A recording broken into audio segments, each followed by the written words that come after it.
اس video کو like کریں، ہمارے چینل کو سبسکرائب کر بیل آئیکن ضرور پریس کریں۔ حضرت عثمان غنی رضی اللہ تعالی عنہ نام و نسب و حلیہ مبارک۔ امیر المؤمنین حضرت عثمان غنی رضی اللہ تعالی عنہ کا نام عثمان ہے۔ آپ اور آپ کی والدہ کا نسب پانچویں پشت یعنی عبد مناف میں جا کر رسول اللہ صلی اللہ علیہ وسلم کے نسب مبارک سے جا ملتا ہے۔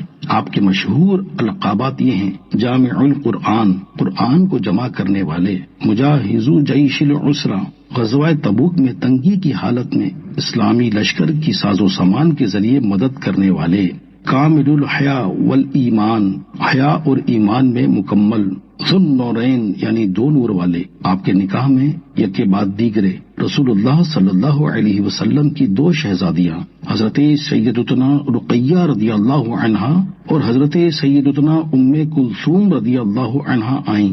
اسی وجہ سے آپ کو ذو النورین کہا جاتا ہے۔ امیر المؤمنین حضرت عثمان غنی رضی اللہ عنہ واقعہ فیل کے 6 سال مکہ مکرمہ میں پیدا ہوئے۔ زمانہ جاہلیت میں بھی آپ تمام خصائل رذیلہ سے پاک و صاف رہے۔ شرم و حیا آپ کا نمایاں وصف تھا۔ شرفاء قریش سے تھے۔ زمانہ جاہلیت و زمانہ اسلام دونوں میں تجارت کیا کرتے تھے۔ آپ کا قد مبارک نہ بالکل چھوٹا تھا اور نہ ہی بہت بڑا، بلکہ متوسط تھا۔ نہایت ہی حسین و جمیل چہرے والے تھے۔ رنگ سرخی مائل گورا یعنی گلابی تھا۔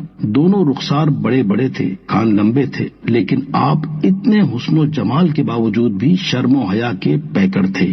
دانت نہایت ہی خوبصورت تھے۔ حالات و سیرت: حضرت عثمان غنی رضی اللہ تعالی عنہ کا شمار بھی ان اکابرین صحابہ کرام علیہم رضوان میں ہوتا ہے جنہوں نے قبول اسلام میں اولیت حاصل کرنے کے بعد فیضان بارگاہ رسالت کا وافر حصہ اپنے دامن میں سمیٹا۔ بے پناہ کاروباری مصروفیات کے باوجود ہمیشہ بارگاہ رسالت میں حاضر ہوتے رہے۔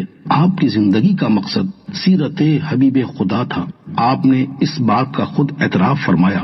چنانچہ ایک موقع پر آپ نے ارشاد فرمایا: بے شک اللہ پاک نے محمد عربی صلی اللہ علیہ وآلہ وسلم کو حق کے ساتھ مبعوث فرمایا، ان پر کتاب نازل فرمائی، تو میں ان لوگوں میں سے ہوں جنہوں نے اللہ اور اس کے رسول صلی اللہ علیہ وسلم کی دعوت یعنی اسلام کو قبول کیا اور ایمان لایا۔ پھر میں نے 2 اولین ہجرتیں کی اور مجھے رسول اللہ صلی اللہ علیہ وسلم کی رشتہ داری نصیب ہوئی، اور میں نے خود رسول اللہ صلی اللہ علیہ وسلم کے اسوہ حسنہ کو ملاحظہ کیا۔